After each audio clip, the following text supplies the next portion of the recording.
네, 오늘 말씀의 제목은 하나님을 믿으면 산도 옮긴다 라는 제목이고, 마태복음 17장 14절부터 21절. 2주 전에 휴가 가기 전에 전했던 말씀에 이어서 그때 한꺼번에 하나님 주신 말씀 나눠가지고 오늘 전하게 됩니다. 예수님께서 바로 전 본문은 산에서 일어났던 일이고, 산에 내려오는 과정까지 우리가 함께 살펴봤습니다. 그 산에서 내려와서 오늘 무리들을 만납니다. 그 산이 어떤 산이었죠? 변화산이죠. 성경엔 높은 산으로만 지명하여 우리에게 소개하고 있지만, 우리는 후대 사람들은 그 산을 예수님이 용모가 변했다 해서 변화산이라고 부릅니다. 그 산에서 하산을 한 다음에 큰 무리들을 만났는데, 거기에 이 산에서는 어떤 일이 일어났었죠? 하나님의 아들로서 신성, 하나님께서 내 사랑하는 아들이라 불러주셨고, 거기서 하나님의 아들다운 모습으로 변화되는 그런 신성을 우리에게 보여주셨고, 또한 예수님께 직접 인자, 사람의 아들이라고 하는 인성을, 내가 곧 고난받게 되고 죽임을 당하게 되는 그 인성을 한꺼번에 그 산에서 보여주셨습니다. 그래서 변화사는 신성의 영광과 인성의 시련, 그거를 한꺼번에 우리에게 나타내 주시는 것이죠. 그래서 변화사는 죽음을 통해, 예수님이 십자가의 죽음을 통해 영광스러운 다른 세계, 다른 세계로 판을 바꾸는 그런 게임 체인저 같은 그런 역할을 이 변화산이 우리에게 보여주고 있습니다. 지난 그래서 설교 제목이 혹시 기억나시나요? 시련은 영광을 약속하고 영광은 시련으로 성취됩니다. 어려워도, 삶이 때로는 고단해도 그 약속된 영광을 믿으면서, 또 믿음의 영광 속에서도 시련에 당당하게 맞서는 그러는 모습으로 성도 여러분들 모두가 변화되기를 주님 안에서 축복합니다. 오늘 변화산에서 이제 하산했을 때 이런 일이 일어났습니다. 한 부모가, 엄마인지 아빠인지 우린 모르겠지만, 한 부모가 예수님 앞에 와서 무릎을 꿇었습니다. 무릎을 꿇고 예수님께 간청을 합니다. 그 내용이 14절 15절에 한 사람이 예수께 와서 꿇어 엎드려 이르되, 주여 내 아들을 불쌍히 여기소서. 그가 간질로 심히 고생하여 자주 불에도 넘어지며 물에도 넘어지는지라. 이렇게 그 부모가 예수님께 와서 무릎 꿇고 간청했습니다. 아픈 자식 때문에 부모가 무릎을 꿇었습니다. 간질이 있는 아들을 두는 부모의 매일이 어떠했을지, 매일의 그 부모의 삶이 어떠했을지, 여러분들 부모가 되신 분들은 충분히 그냥 상상이 되고 가늠이 되고 이해가 되고 공감이 될 거라고 생각합니다. 이 아들은 발작 외에도 특이한 이 증상을 우리에게 보여주는데, 전문적 용어로 고의적 파괴 증후군 같은, 자기도 또 뭔가의 대상도 파괴할 그 잠재적 개연성을 가지고 불에도 넘어지고 물에도 넘어지고, 자주 그 현상이 있었습니다. 아들이 불이나 물로 시도 때도 없이 뛰어드는 것을 보는 부모 마음이 어땠을까요? 만약 여러분 자녀라면 어떻겠습니까? 잠을 못 자죠. 사는 것도 사는 게 아닌 거겠죠. 매일같이 애간장 녹였을 거고 거의 지옥 같은 삶을 이 부모는 살았을 겁니다. 이 부모에게 놓칠 수 없는 그런 놀라운 변화의 징조가 나타납니다. 그게 뭐냐면 예수님 앞에 무릎을 꿇었습니다. 그리고 유대인들의 가장 전통적인 기도문 하나를 이 부모가 예수님 앞에 무릎 꿇고 고백합니다. 헬라어로 엘레손, 뭐냐면 오늘 15절에 불쌍히 여기소서, 주여 내 아들을 불쌍히 여기소서. 시편 안에서도 또 구약 성경 안에서 다발적으로 수도 없이 반복되는 기도문입니다. 불쌍히 여기소서. 헬라어로는 엘레손. 부모는 자비가 절박하게 필요했습니다. 그래 기꺼이 그걸 표현했습니다. 불쌍히 여기셔서. 여러분들 자비가 필요한 것을 깨닫기가 쉬울까요? 어려울까요? 우리 상황이 그렇지만 사실 그거 쉽지 않습니다. 내가 불쌍하게 보이는 게 여러분들 쉬운 일입니까? 불쌍하게 보이는 상황도 사실 그걸 표현하는 거나 남들이 그렇게 눈치채는 것 자체가 우리 모두에게는 꺼리낌이 있는 일입니다. 여간 쉬운 상황이 아닙니다. 왜냐하면 뭐 내가 현재 가지고 있는 위치도 그렇게 영향을 미칠 수도 있고, 아니면 인간이 일반적으로 가지고 있는 오만이나 자존감, 자존심, 그리고 내가 가지고 있던 이 경험들, 남들의 시선, 수도 없이 다양한 이유들이 내가 불쌍히 여기는 존재가 된다는 것을 탐탁치 않게 생각하게 만듭니다. 저도 마찬가지고 여러분들도 마찬가지일 거라고 생각합니다. 불쌍하고 싶지 않습니다. 저도 어린 시절에 불쌍한 자리에도 있어 봤는데, 저는 고등학교 때까지 철저하게 고아원에 살았다는 사실을 정말 제 가장 중마고우에게도 대학교까지 숨겼습니다. 철저하게 위선적으로 이중적으로 살았습니다. 불쌍해 보이는 게 왜 싫은지를 아주 피부적으로 체험했었습니다. 싫습니다. 쉬운 일이 아닙니다. 좀 전에 우리 강 목사님 인도하시면서 참회와 용서의 기도를 우리 각자 드렸지만, 의례껏 그 시간조차도 우리가 불쌍히 여긴 존재가 되지 않으면 안 된다는 생각으로 우리가 예배 순서 안에서 함께 기도했지만, 사실 여러분들 어떻습니까? 정말 내가 하나님 앞에, 타자 앞에 내 진짜 불쌍한 존재라고 하는 걸 인정하고 깨닫는 게 쉬운 일입니까? 절대 전 그렇지 않다고 생각합니다. 근데 이게 열려지지 않으면 하나님 앞에 서는 게 불가능합니다. 내가 바라던 이익을 얻으려고 하는 장사치의 속셈 말고, 요즘 뭐 정치인이나 심지어는 목회자들도, 아니면 뭐 트렌드가 그런 것 같습니다. 약간 나를 깔아뭉개고 약간 그 코스프레이 같이 불쌍한 존재처럼 이렇게 스피치하고, 이게 오히려 공감을 불러일으킨 대중적 선동의 중요한 도구로 사용되는 그런 트렌드가 판을 친 세상이기도 합니다.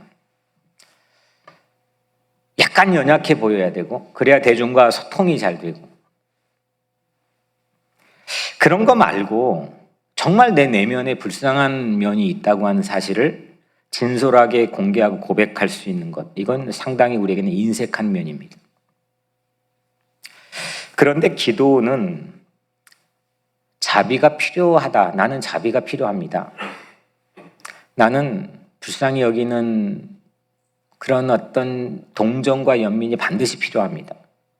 거기로부터 기도가 시작이 되는 겁니다. 진실한 기도가.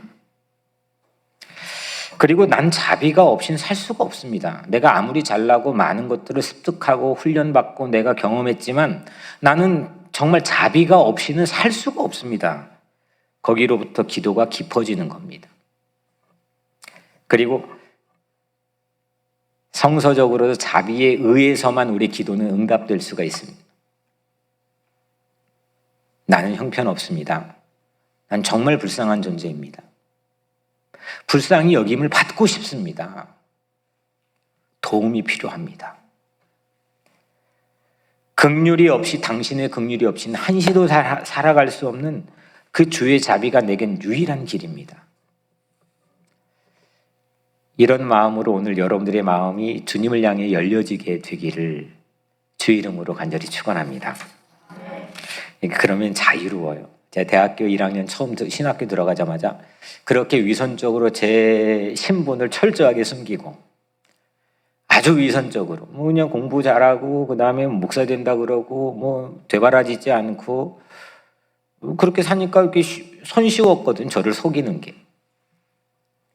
그런데 그 저의 모습, 저의 출신 성분 경험들을 처음 제 신학교 동기들에게 막 떼굴떼굴 구르면서 몇 시간 동안 저를 고백한 경험이 있었는데, 와, 그때 여러분들, 제가 지금은 뭐 난 그렇게 살았습니다라고 손쉽게 얘기하니까 여러분들, 하지만 저에게는 너무 큰 오픈이었습니다. 개방이었습니다. 자유로워졌습니다.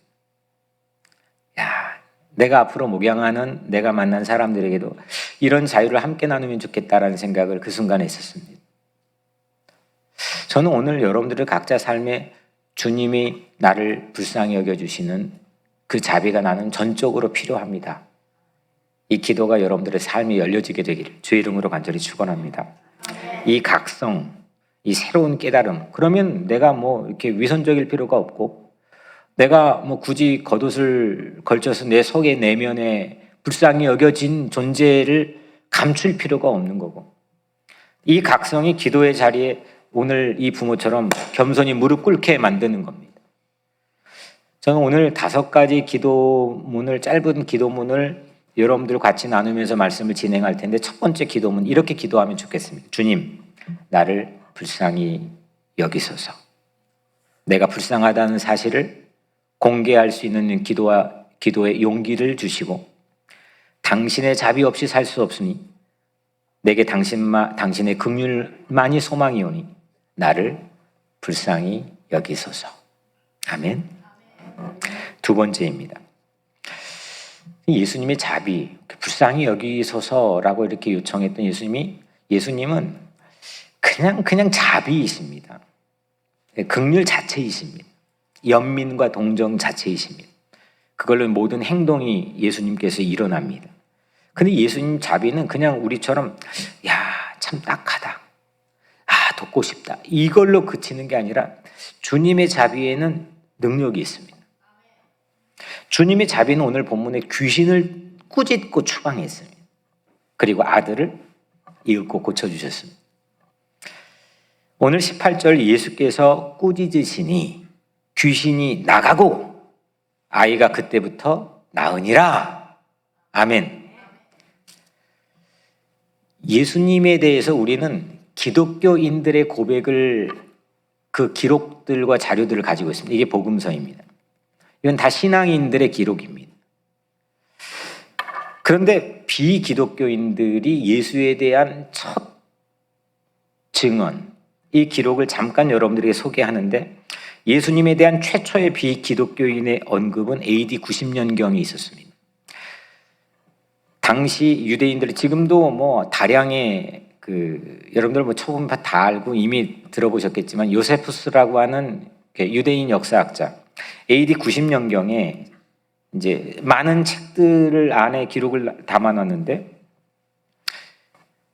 그 전부를 제가 잠깐 인용해서 여러분들 한글로 이제 번역된 거를 읽어드리겠습니다.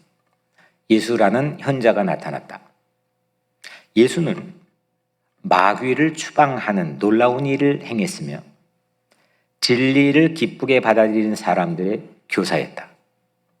예수는 유대인들과 그리스인 출신들의 많은 추종자를 얻었다. 지도자들의 고발로 빌라도는 예수를 십자가에 처형했다. 그러나 그를 사랑했던 사람들은 그 사랑을 그치지 않았다. 오늘날까지 그리스도인들이라 불린 족속은 사라지지 않고 있다. Jewish Antiquities,라는 역사책의 18장에 담겨 있는 내용입니다. 그러니까 당시에 여기서 오늘날까지 그리스도인들이라 불린 족속은 사라지지 않고 있다. 이제 오늘날까지는 당시 AD 90년경으로 이제 우리는 생각할 수 있는 거죠. 예수님께서 활동하신 지 60년이 이미 지나버린 후 비기독교인의 기록에도 마귀를 추방하는 예수님을 기록하고 있습니다. 우리가 가지고 있는 신앙인들의 기록인 최초의 복음서 마가복음입니다. 복음 4복음서 중에 가장 먼저 기록된 마가복음에서도 예수님의 귀신 축출을 반복해 소개하는데, 첫 번째 소개를 잠깐 읽어드리면 마가복음 1장 32절, 33절, 34절에 모든 병자와 귀신 들린 자를 예수께 데려오니 온 동네가 그 문 앞에 모였더라. 예수께서 각종 병이 든 많은 사람을 고치시며 많은 귀신을 내쫓으시며 귀신이 자기를 알므로 그 말하는 것을 허락하지 아니하는지라. 아멘. 네. 또 이 예수님이 귀신을 축출하고 마귀를 추방하는 그 장면은 그냥 한 사람이 귀신 들려서 막 어쩔 줄을 모르고만 있는 상황에서 한 사람을 낫게 하는 걸로만 그치는 게 아니고 의학적으로 이 사람을 회복시키는 게 그치는 게 아니라 이건 하나님 나라와 밀접한 연관에서 예수님이 직접 말씀했습니다. 마가복음 12장 28절, 내가 하나님의 성령을 힘입어 귀신을 쫓아내는 것이면 하나님의 나라가 이미 너희에게 임하였느니라. 아멘.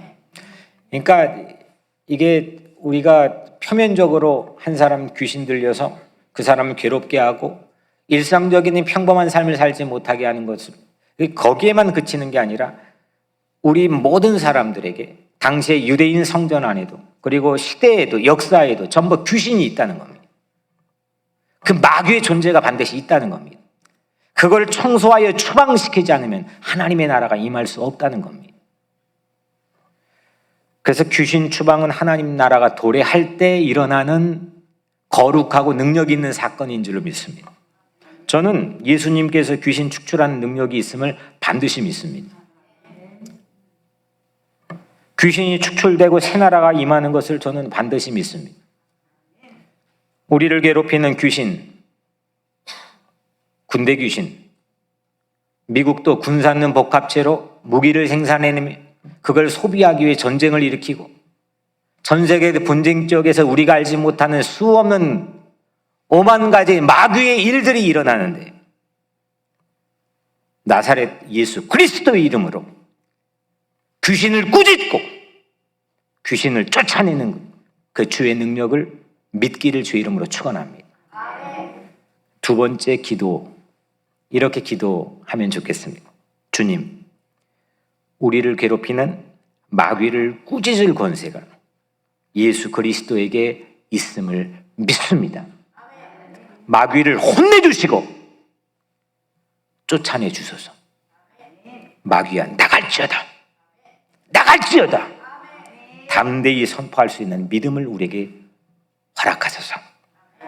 전쟁터에도 우리 조국의 분단의 현장에도 마귀를 쫓아내 주소서. 세 번째입니다. 부모가 예수님께 무릎을 꿇고 어떻게 기도했다고요? 첫 번째, 불쌍히 여기소서. 그렇게 기도했더니 예수님께서 어떻게 하셨습니까? 귀신을 꾸짖고 쫓아냈습니다.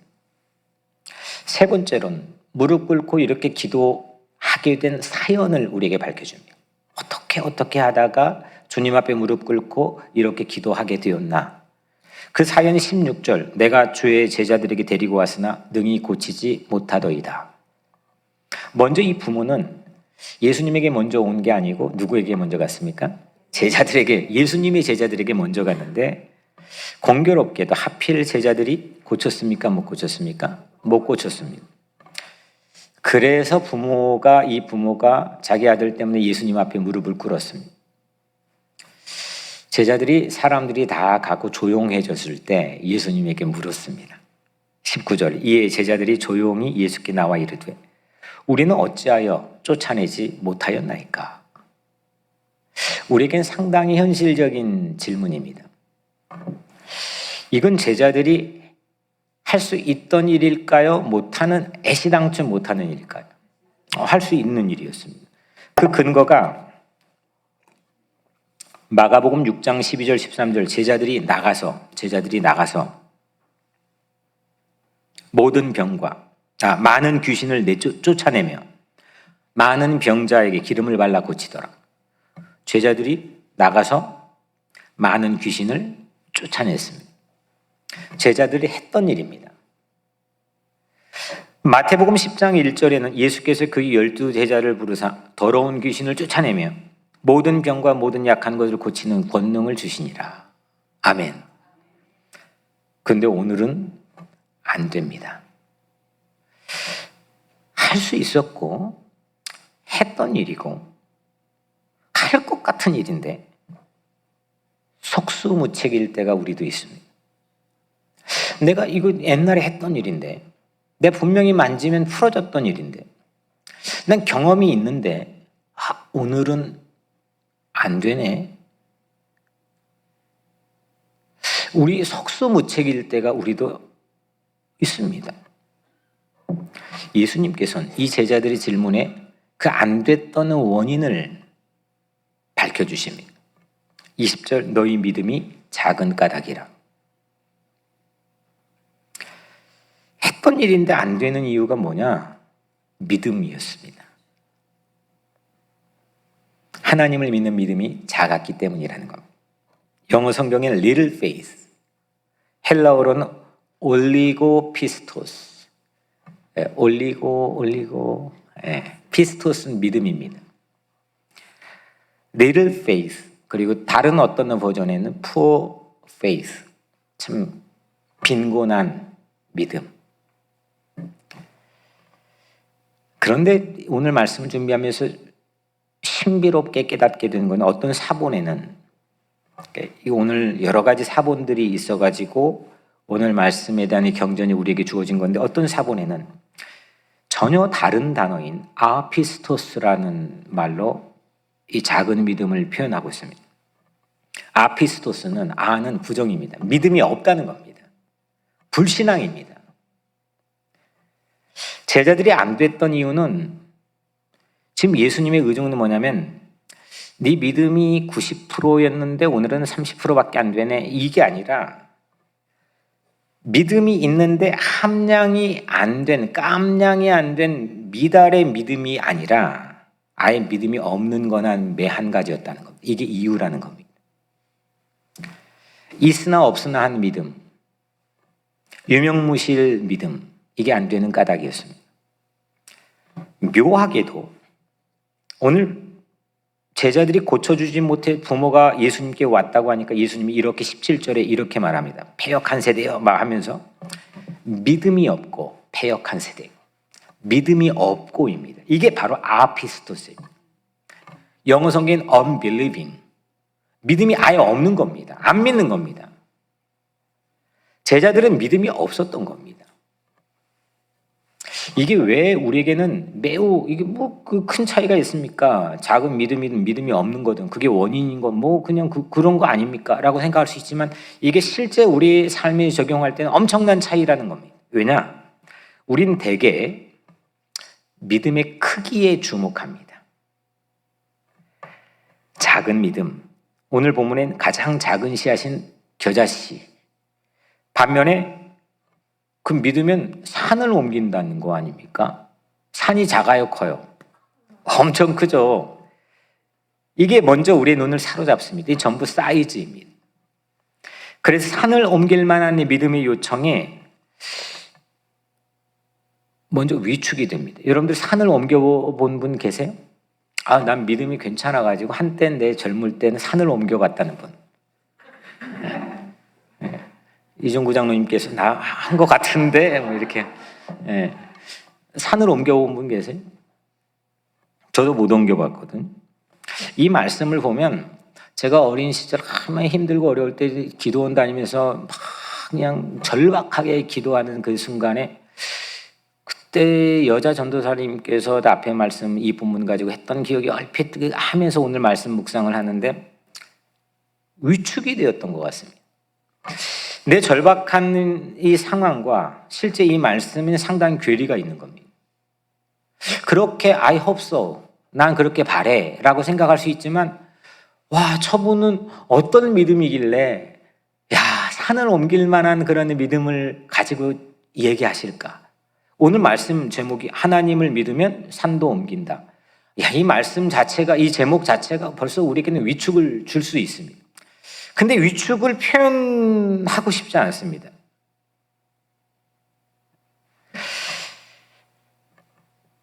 크기 때문에 또한 이 크기, 믿음이 크다, 믿음이 작다, 이 크기 때문에 남의 믿음과 비교하기에 딱 안성맞춤 있는 본문입니다.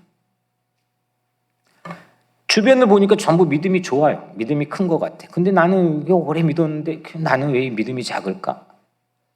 이 또한 쉽게 표현 안 하지만 그래서 내 믿음이 우월한 것처럼 과시하고 싶은 그런 욕심으로 내 직분으로 감싸고 내 경륜으로 감싸고 여러 가지로 감싸지만 내 내면에서는 늘 허기진 겁니다. 오늘 제자들이 믿음이 없다고 해서 앞으로 향후 활동이 중지된 겁니까? 그냥 믿음이 없어서 안 된 겁니다. 물론 믿음이 없다는 그런 안타까운 면이 없잖아 있지만, 그래서 그 일이 일어나지는 못했지만 그걸로 그들의 명운이 갈려지진 않았습니다. 믿음이 없는 겁니다. 그냥 충분히 우리들도 그럴 수 있습니다. 우리 삶엔 다양한 도전을 받습니다. 아까 말한 것처럼 귀신이 우리를 괴롭히고 우리 믿음을 송두리째 뺏어가 버릴 때도 있습니다. 흔들릴 때도 있습니다. 하나도 안 믿어질 때도 있습니다. 오늘 제자들이 그랬습니다. 예수님께서 이렇게 말씀합니다. 20절에 이르시되 너희 믿음이 작은 까닭이니라. 진실로 너희에게 이르노니 만일 너희에게 믿음이 겨자씨 한 알만큼만 있어도 이 산을 명하여 여기서 저리로 옮겨지라면 옮겨질 것이요 또 너희가 못할 것이 없으리라. 아멘. 예수님은 믿음의 크기를 말씀하는 게 아닙니다. 믿음의 크기가 만약에 중요했다면 겨자씨 한 알만큼만 그럼 말하지 않으셨을 겁니다. 그나마 지금 unbelieving, 이거 없다는, 이 불신앙이라는 건데, 그것 때문에 안 됐다는 건데, 거기다 대고 가장 작은 겨자씨 하나를 빗대실 그 믿음의 크기를 말씀하실 턱이 전혀 없다는 겁니다. 예수님의 중요한 거는 뭐냐? 예수님의 중요한 건 우리가 하나님을 믿는 겁니다. 진짜 중요한 건 뭐냐? 내가 오늘, 어제는 70% 믿었는데 오늘은 왜 30%지? 이게 아니라 진짜 오늘 예수님에게 중요한 건 뭐냐면 우리가 믿는 하나님이십니다. 하나님이 중요하신 겁니다. 우리가 그분을 믿고 있느냐는 겁니다. 세상 모든 만물에 대한 원인과 결과를 가지고 사람들이 그 믿음에 대한 근거를 갖기 위해 생각하지만 그건 내 입장인 거고 그 심리는 끊임없이 조속으로 변화합니다. 환경에 수도 없이 노출되어서 흔들립니다. 근데 흔들리지 않는 분, 우리가 믿는 하나님이십니다. 오늘 예수님은 그거 말씀한 겁니다. 그 하나님을 보고 있느냐는 겁니다. 신약학자 라이트라고 하는 사람이 이렇게 말합니다. 정말 멋있는 말을 했던데, 달을 보고 싶다면 그 달을 내다보는 창문 크기는 중요하지 않습니다. 중요한 것은 창문이 향하는 방향입니다. 그렇습니다. 때로는 벽에 나 있는 아주 작은 틈새일지라도 달이 그쪽 방향에 있기만 하면 보여요, 안 보여요? 달이. 조그마한 틈새여도요, 그쪽 방향에 나 있으면 달이 보이는 겁니다. 넉넉히 보입니다. 근데 벽 전체가 창문이에요. 어마어마한 창문입니다. 야, 이렇게 큰 창문이 있을까 싶지만 방향이 그쪽을 향하지 않고 다르면 달을 볼 수 있어요, 없어요? 못 보는 겁니다. 겨자씨 한 알만큼 그 틈새의 믿음은 바로 시선의 방향입니다. 내가 하나님을 바라보고 있느냐? 정말 하나님만 보고 있느냐? 하나님 보고 있는 척하면 나를 보고 있는 건 아니냐? 믿음의 방향입니다. 뭘 믿고 있느냐? 오늘 예수님 그거 말씀한 거. 흔히 믿음을 누구와 비교하는데 우리 본문을 사용합니다.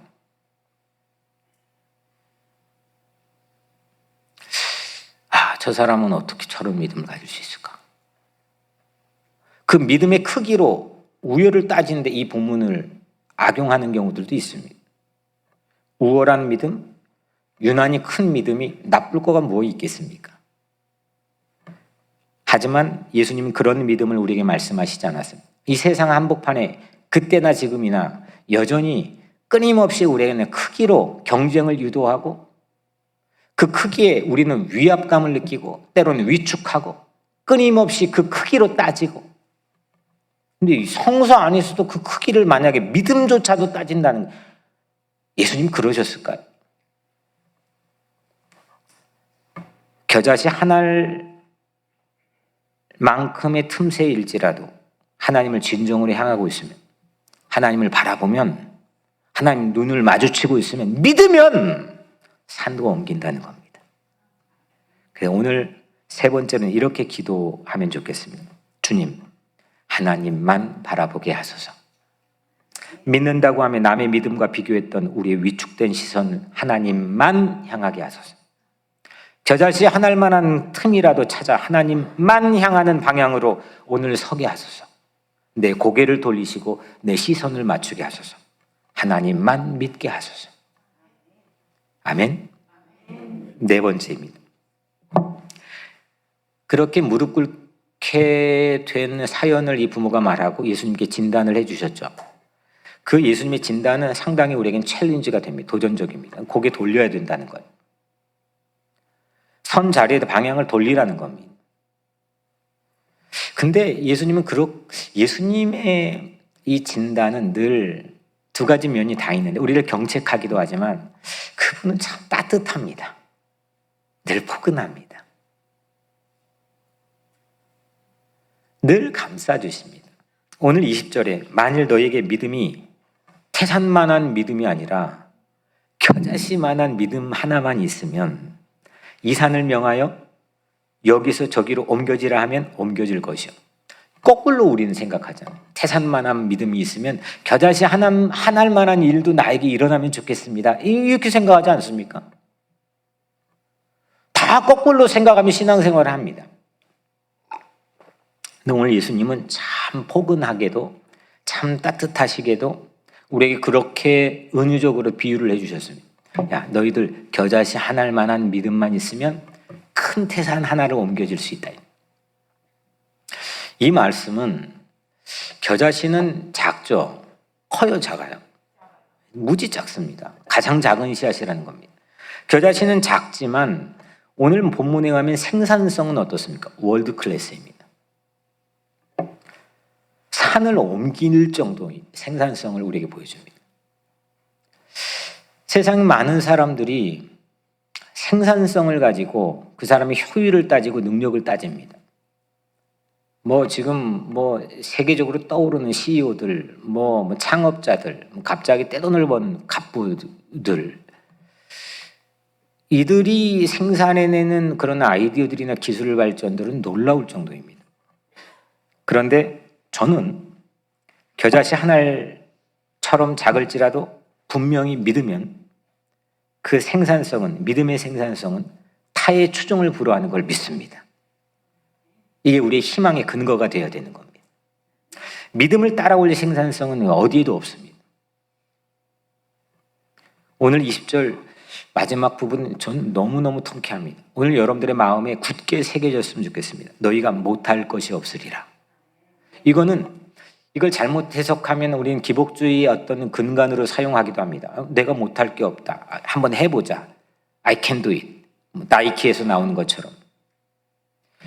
Nothing will be impossible for you. 너에겐 불가능이 없다는 겁니다.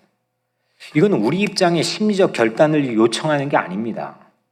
우리가 믿고 있는 하나님에게는 불가능이 없다는 겁니다. 못하실 게 없다는 겁니다.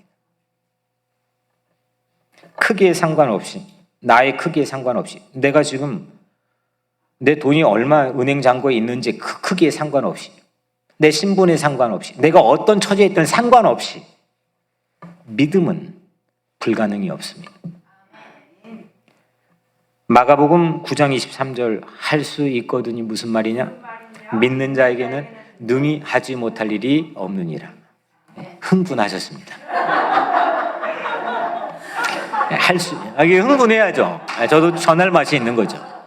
할 수 있거든이 무슨 말이냐? 믿는 자에게는 여러분들 이 대단한 얘기를 우리가 지금 하는 겁니다. 믿는 자에게는 능히 하지 못할 일이 없다는 겁니다. 이런 얘기를 조금 더 격려를 듣기 위해서 우리는 돈 하루 1시간에 100불씩 내고 맨하탄의 심리 상담사를 찾아갑니다. 200불입니까? 올랐군요. 갑자기 튀쳐나왔습니다. 만약 할 수 있거든, 만약 할 수 있으면이란 단서를 달지 말라는 겁니다. 믿으면 하지 못할 일이 없다는 말씀입니다. 믿음은 사실 크기 따위가 전 성서에 애초에 없다고 저는 생각합니다. 아니 세상 한복판에 가도 맨날 얘기하는 게 사이즈고 크기인데 하나님의 말씀, 하나님의 세계인이 성경 안에서의 크기를 가지고 논하지는 않았겠죠. 그거를 우리가 우리 입장에 유리할 수 있도록 해석하는, 자기적으로 해석하는 면들이 있는 거지. 하나님께서 우리에게 그렇게 말씀하고 유도하지는 않았다 생각합니다. 믿음이라고 했지만 잘못된 믿음, 믿음이라 자부했지만 왜곡되었던 믿음, 다시 말하면 창이 달을 향하고 있지 않았던 것이 능력이 나오지 않았던 이유라는 겁니다. 인정하면 되는 겁니다. 하나님, 정말 폭폭하고 힘들어가지고 하나님 바라볼 수 없었던 상황도 있었습니다. 내 믿음이 성도리째 다 증발되었던 때도 있었습니다. 내 목사인데도 그럴 때가 있었습니다. 다 불쌍히 여겨주세요. 하지만 하나님은 오늘 이 시간 내 시선을 바꿔주셔서 주님을 바라보게 하시고 믿게 하소서. 내 마음속에 어떤 절망의 상황에서도 희망을 뺏어가지 않도록 마귀를 축출해 주시고 믿게 하소서. 작더라도 믿는다면 그 조그만한 크랙 틈새로 하나님의 능력을 저는 체험할 줄로 믿습니다. 하나님의 능력은 능히 하지 못할 일이 없습니다. 여러분들 그 산을 믿으면, 오늘 말씀 제목이 하나님을 믿으면 산도 옮긴다. 그 산이 어떤 산일까요? 그 옮길 산은 아마 방금 전 올라갔다가 하산한 변화산일 가능성이 아주 많습니다. 그 높은 산일 가능성이 아주 많습니다. 변화산에서 어떤 일이 일어났죠? 골고다의 별세, 장차 지금 며칠 있으면 당하게 될 골고다에서의 별세, 그건 다른 세계에 있는 부활로 변화되는 걸 보여주고 예고한 산입니다. 그걸 체험적으로 친히 예수님께서 그 산을 옮긴다, 뭔가를 변화시키는 산을 옮긴다. 어디로 옮겨요? 그 산을 사람들의 마음에 옮기는 거죠. 내 마음에 옮기는 겁니다. 내 삶의 현장에 옮기는 겁니다. 그게 그 믿음이, 그 산을 옮길 만한 믿음이 겨자씨 한 알의 틈조차 우리에게 주어질 수 있는 능력이라는 겁니다. 산을 옮기는 말에 우리는 전부 위축될 수 있다고 지금 말씀드렸습니다. 옮겨본 적이 없거든요. 그 내 믿음의 크기를 따지다가 지레 겁먹습니다. 그래서 없으니까 오히려 가려야 됩니다. 위선적입니다. 근데 여러분들 솔직히 말해 산을 옮길 수 있다 칩시다. 산을 옮겨봤자 뭐 하겠습니까? 산을 옮겨서 뭐 하겠습니까? 요즘 굳이 믿음, 우리 얘기하는 논하는 믿음이 아니어도 이 발전되는 문명의 기술로 산을 옮깁니다. 그 산을 갖다 바다에 빠뜨려 땅을 만듭니다. 간척지를 만들고 그 산을 뚫어 터널을 만듭니다. 손쉽게 합니다. 산을 옮긴다는 게 뭘까요? 예수님께서 어떤 의중을 가지고 말씀하셨을까요? 믿음의 산을 옮긴다는 것.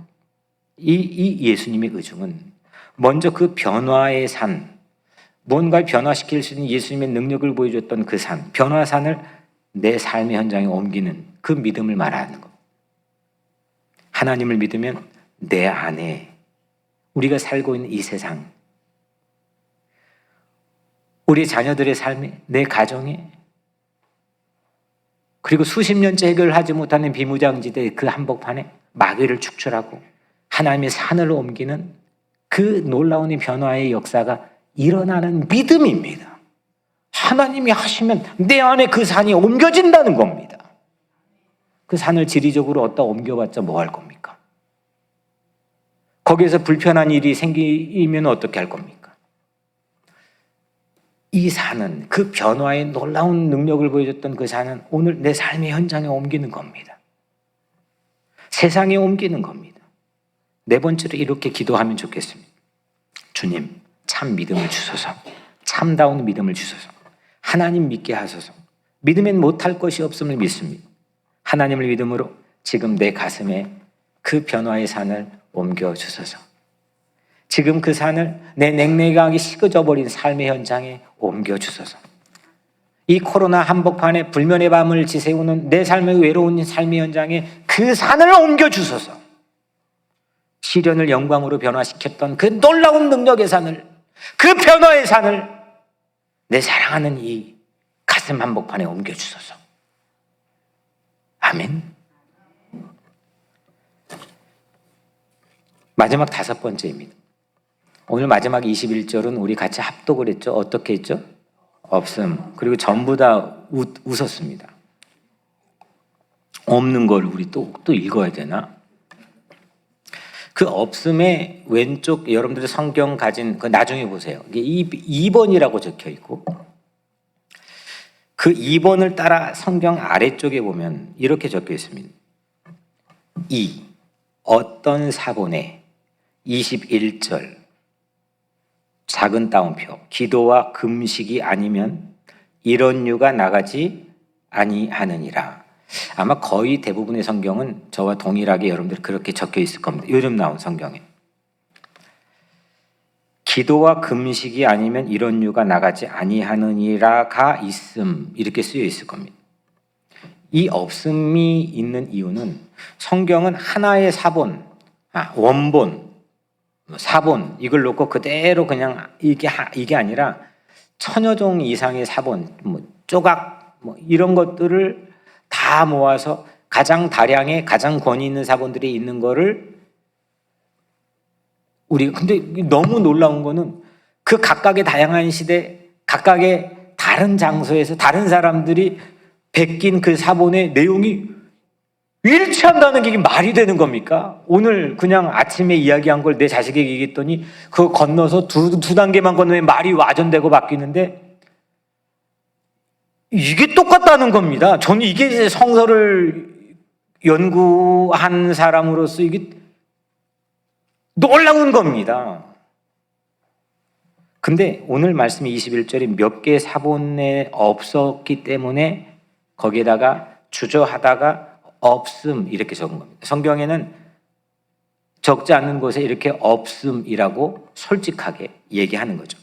그런데 영국, 미국의 가장 클래식한 성서 번역본으로 알고 있는 킹 제임스 버전 흠정역과 또 CDL 사본에 보면 이게 있는데 오늘 제가 소개한 것처럼 마지막 그 성경 밑에 2번하고 어떻게 적혀 있냐면 기도와 금식이 아니면 이런 유가 나가지 아니하느니라. 21절이 없음의 이 보완은 결국 기도입니다.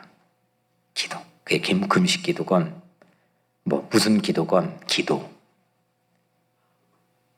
겨자씨 한 알만큼의 믿음, 그 틈새를 바라보고 하나님을 믿는 그 믿음은 기도로 단련된다는 겁니다. 그냥 마음이 작심하고 오늘 결단하고 오늘 목사님 말씀하니까 그래 하나님 바라봐야지 하고 결단하고 끝나는 게 아니라 그럼 다 날아가 버립니다. 그거는 옥토에 뿌려진 씨앗이 아니라 그냥 길가에 뿌려진 새들이 와서 다 쪼아 그냥 여기 밖에 나가면 주차장에 다 그냥 날아가 버리는. 근데 그걸 붙잡고 기도하는 겁니다. 그래서 주님이 주신 말씀이지 하나님만 바라보면 산을 내 가슴에 옮기는 거지. 기도하는 겁니다.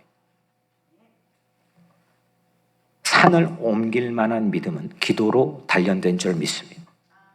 하나님께 드리는 참 기도라면 아무리 작을지라도 아무리 형편이 암울할지라도 아무것도 보이지 않는 첩첩산 중에 처해 있을지라도 사망의 음침한 골짜기를 막 헤쳐 지나갈 때에도 하나님께 드린 참 기도라면 크고 은밀한 세계로 우리를 진입시켜 준 줄 믿습니다. 기도로 믿음을 훈련합시다. 달을 향한 창문에 섰어요. 달이 보이기 시작했어요. 와. 그럼 어떤 마음이 들까요? 달을 더 세밀하게 보고 싶은 마음이 들겠죠. 그때 우리는 뭘 취합니까? 조금 가깝게 볼 수 있는 도구를 활용하고 싶겠죠. 망원경을 가져올 수도 있겠죠. 우리가 하나님을 바라보기 시작하면 어떤 본능적인 영적 움직임이 일어나냐면 기도하게 됩니다. 기도의 망원경을 가지고 하나님을 바라보고 믿게 됩니다. 오늘 말씀 제목, 하나님을 믿으면 산도 옮긴다. 요한복음 14장 1절, 하나님 너희는 마음에 근심하지 말라, 걱정하지 말라. 하나님을 믿으니 또 나를 믿으라. 주 예수를 믿으시기를 축복합니다. 사랑하는 여러분, 5문장 기도 오늘 마음에 새기고 그 기도에 붙들려 우리의 믿음이 훈련되고 단련되기를 주의 이름으로 축원합니다. 불쌍히 여기소서. 한번 따라, 불쌍히 여기소서. 마귀를 쫓으소서. 하나님만 믿게 하소서. 내 가슴에 산을 옮기소서. 기도로 훈련하여 믿게 하소서. 이 기도의 5문장을 가지고 내 안에 마귀가 쫓겨나고 그 산을 우리 각자의 삶의 현장과 이 시대의 역사에 옮기는, 하나님만 바라보는 믿음의 기도를 드리는 여러분들 모두가 되기를 주님의 이름으로 간절히 축원합니다.